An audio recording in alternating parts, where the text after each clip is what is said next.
على الظالمين وأصلي وأسلم على نبينا محمد وعلى آله وأصحابه ومن اهتدى بهديه إلى يوم الدين.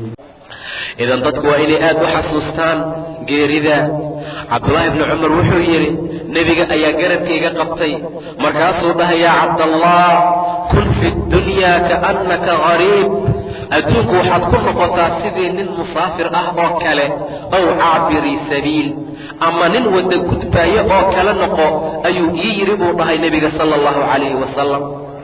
ninka gariibka ee musaafirka ah oo kale noqo.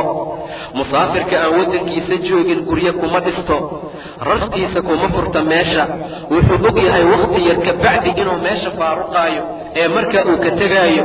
adigana saasoo kale noqo oo geerida u diyaargaroow, adduunka musaafir ku noqo, ow caabiri sabiil, ama nin waddo laami ah gudbaayoo kale. waayo laamiga qofku markuu rabo inuu gudbo labada dhinac inuu iska fiiriyo ayuu gudbaa, ma dhex fadhiisto. saasoo kale noqo ayuu yidhi nebiga sala allahu calayhi wasalam.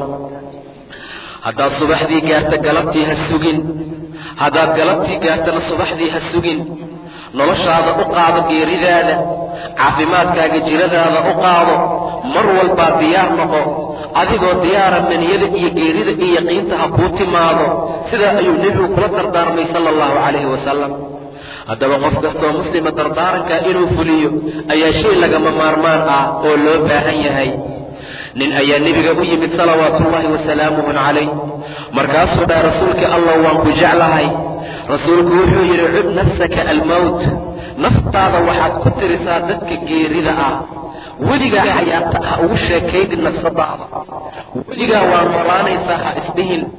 tuulul amal yareey iyo didiilada yarayso. sidaa ayuu nebigu kula dardaarmay sala allahu calayhi wasalam.